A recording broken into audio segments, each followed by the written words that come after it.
Radio Texas, live with Buddy Logan. Big show tonight. It's Radio Texas Live. I'm Buddy Logan. His band's new album, Lamentations, is out now, and he's grown one of the nastiest quarantine stashes in America. BJ Barham on with us. BJ, how you doing? Yeah, I'm doing good, man. So how's the stash coming? It's creepy.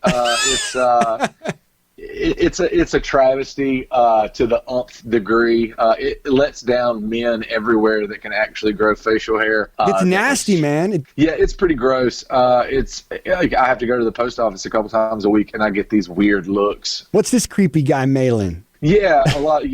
Parents clutch their children a little tighter. Every time I walk in, it's disgusting. My wife hates it. How does your daughter? What does your daughter feel about it? She doesn't mind. She's not at the age where she realizes that Dad is an embarrassment to our family name yet. So we're good. I shaved off my beard like right as this kicked off, and I left my mustache. My wife was disgusted. My two older daughters were weirded out by it. My 3-year-old kept saying, "You look like a weird chef," and. Yeah. But my 1-year-old, she loved it. Like, she just grabbed my face and she loved it. So yeah, my dad had a mustache my entire life, like literally no beard, and just had a really, really great like Tom Selleck mustache. Like that was my dad's game. And my dad gave me a call. I guess he's been watching a lot of the Instagram videos, and he's like, "You should get rid of that thing in your face." Well, you grow a nasty mustache, but you sing some amazing music. BJ Barham from American Aquarium. The new album, Lamentations, is out now, and a lot to get to, including Tiger King, BJ Barham, on tonight. BJ Barham of American Aquarium on with us tonight. It's Radio Texas Live. I'm Buddy Logan. BJ, we've got to get to your new album, Lamentations, produced by Shooter Jennings. But first things first, it's not really a hot topic anymore, but we haven't spoken since it was the first part of the lockdown. Tiger King was all anybody was talking about. And BJ, I'm 99% sure that the first person I saw post about Tiger King was you. Yeah, I was. I guess Tiger King came out on a Friday, and I was posting cover songs on Sunday. You might have kicked off this entire thing. You might have kicked off the entire Tiger King craze. I'm not going to take credit for that. America loves a good train wreck.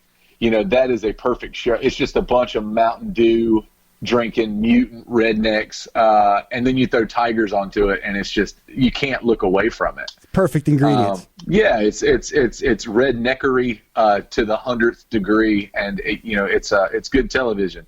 But I thought the songs were actually pretty decent songs, minus Tiger Holocaust being mentioned. So I decided, I've got nothing but time on my hands. I'm going to cover some of these songs, and I put them up. And the first day I saw a tiger, and it got 100,000 views. No way! Yeah, on the first day. Whoa! I was like, oh, like everybody else is watching this show too. Like, this is a thing. You thought you were doing it all by yourself. Turns out you weren't alone. Yeah, I feel great. I thought it would just be funny for like me and like the 10 friends I knew on Twitter that were like watching the show as well. Little did you know. BJ Barham, American Aquarium, hanging out with us, talking Tiger King. More with BJ next. RTX Live with Buddy Logan.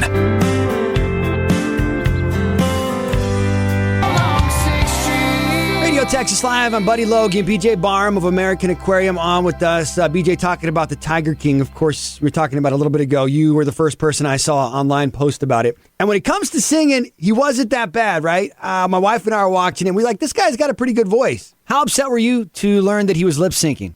I knew it from the jump. You did? Yeah, because you could hear him talk and you could hear him sing. Me and my wife looked at each other the whole show. We're like, man, the songs aren't bad, but there's no way that's him. And then sure enough, Vanity Fair did a big article about the guys that wrote it and the guys that sang it. And, it doesn't surprise me. That's so wild. And yeah, it wasn't surprising to do it, but I guess it's one of your first inclinations. You see somebody singing, they're claiming it's them. You usually go along with it. Like, oh, I guess it is you. But yeah, not surprising. Yeah, it didn't surprise me when I read. That's wild. Yeah. BJ Barham from American Aquarium on with us. The new album, Lamentations, is out now. We're going to debut your new single and a new track off the album. Stay close. More with BJ coming up.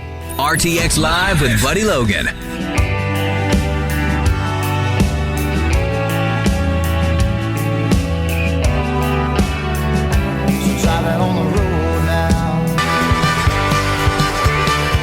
BJ Barham of American Aquarium on with us tonight. It's Radio Texas Live. I'm Buddy Logan. The new album, BJ Lamentations. I haven't got a chance to listen to it yet, but it's called Lamentations, and it's defined by passionate expression of grief or sorrow, weeping. I'm sure I'd have a better understanding of what it meant had I heard it already. But tell us, how did you settle on and arrive at Lamentations for the name of your album? It's crazy. Ever since my second record, I've always written the title of the record before I've written any songs. Nice. So I come up with a title for the record, and then I kind of write these songs around a central theme. And in this case, it was the same exact way. Me and my wife were out on a solo tour, January of 2019. We were staying at an Airbnb, and we stayed at one of these little hipster places that they had live, laugh, love painted on the wall, and in the bathroom they had like a Bible verse painted above the sink, and it was like a verse out of Lamentations.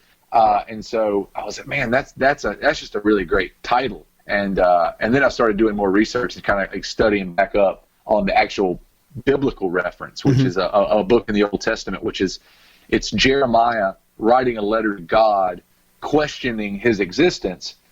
He's literally watching Jerusalem fall to Babylon. So basically the story of the book of Lamentations is a guy questioning God's existence as he watches his country fall apart around him. And so I started writing songs about that. But then I realized that you can't really write 10 hyper political songs and expect people to listen to them. Sure.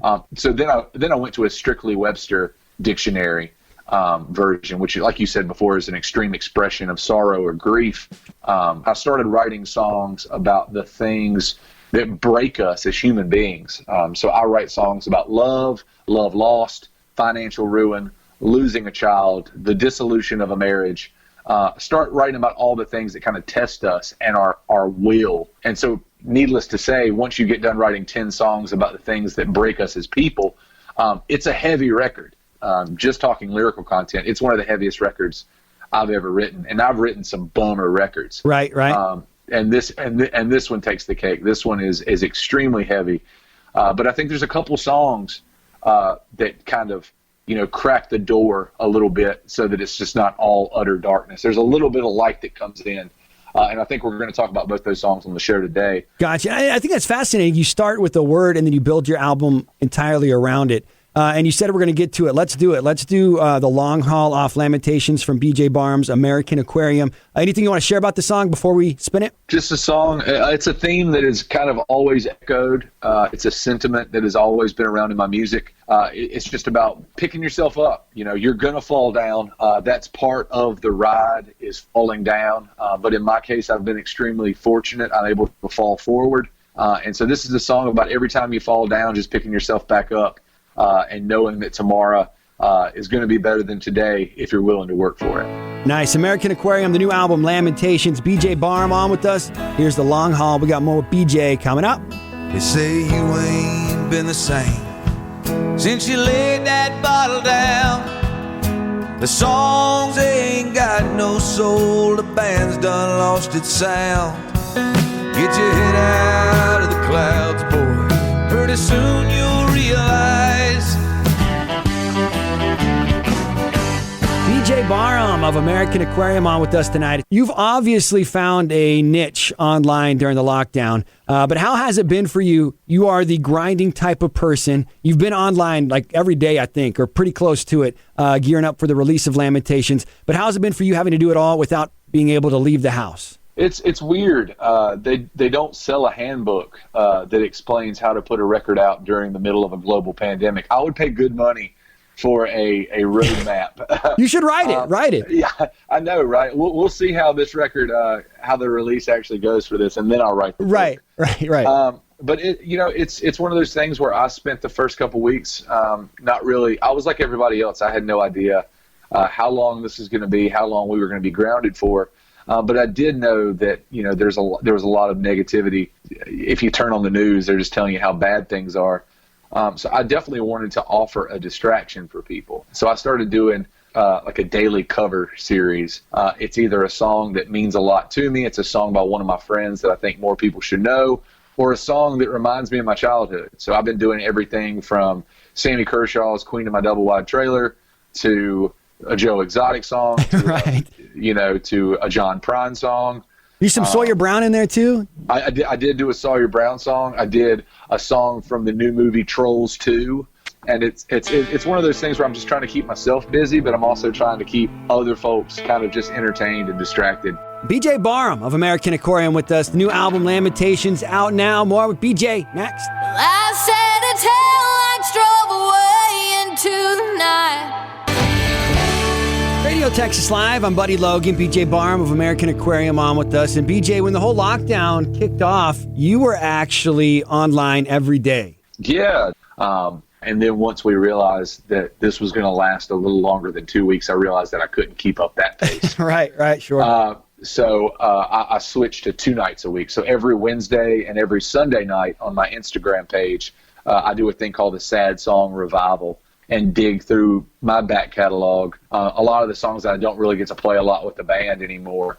But it's also, I see where the fans really enjoy it, because it's like going to a show and then getting to ask questions in between songs. That's really cool. And part of that, you recently sang and streamed your entire 2012 album, Burn, Flicker, Die, which was produced by Jason Isbell, and the album that you credit with reigniting American Aquarium. Yeah, that was the record. The story's been told a lot, but to condense it, in 2012, we were kind of at our, wit's end. We'd been touring for 7 years at that point.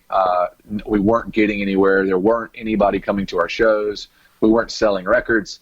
And then all of a sudden we make this record about why we were quitting the music business. And all of a sudden, like many times in history, it's so ironic that the record about us quitting is the record that kind of launched our career, kind of the second act of our career. BJ Barham, American Aquarium, on with us. The new album is Lamentations. Let's throw it back a bit. Let's do I Hope He Breaks Your Heart. Let's do it. I think this is the song that actually really turned me on to you guys. I think that's 90% of the fan base. I think that's how everybody came to the table. And a lot of people find other songs they really like. We're still feasting, man. We're still feasting. For sure, man. Radio Texas Live.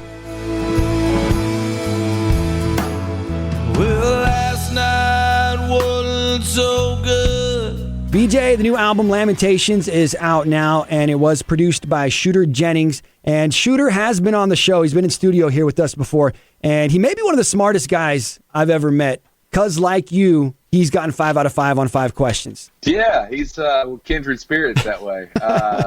Great minds work great together. He's amazing. We got really lucky because the way we ended up working together, we have the same booking agent. And Shooter's kind of he's one of the most in-demand producers right now. He's won a Grammy the last couple of years, the Brandi Carlile record, the Tanya Tucker record. Yeah.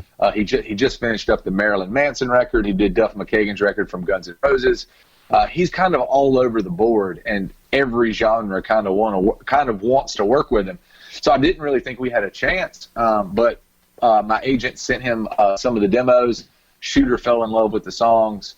We carved out some time in early December, and me and the boys flew out to North Hollywood for 8 days, and we made this record in 8 days. So were you guys friends at all before, acquaintances? No, he'd been playing us a bunch on his Outlaw Country show on XM Radio. Nice. But we never met formally. And so it turned out it was really just, it was a really great pairing. We got along from the jump. We just understood how each other worked. And when you couple that with an amazing band like I have, you're able to go in the studio in 8 days and knock out 10 songs and it be this thing. And I couldn't be more proud of it. Awesome. Let's do it. BJ, the new single called Luckier You Get. Yeah, this is something my dad used to tell me. The whole chorus is the harder you work, the luckier you get. And my dad used to tell me that because I grew up playing sports. And every time I would lose to someone, whether it be a kid hitting a last-second shot in basketball or a kid hitting like a walk-off homer or something, I would always say that kid got lucky. And my dad would always say, that kid just worked harder than you. He's like, luck is not something that just happens. Luck is manifested. But my dad used to always tell me, work hard, get lucky. It's tattooed across my chest. If you followed our band at all, it's my mantra. I'm definitely a believer that nothing in this life is handed to you. You've got to go out and work your tail off for it. And those are the people that end up getting lucky. in everybody else's eyes, are the ones that are doing the work behind the scenes, those extra hours, putting themselves in the position to get lucky. And so I just kind of wrote a pretty autobiographical story about how I started playing music and the pitfalls that the music industry threw in my way, and how, after 15 years, I'm an overnight success. That's so awesome. It's so awesome. He's definitely a grinder. BJ Barham of American Aquarium, thank you so much for your time, BJ. Let's spin it. The new one's Luckier You Get. BJ, thank you so much, man. Dude, thanks for having me, brother. The harder you work, the luckier you get. The more you get done, boy, the less you'll regret.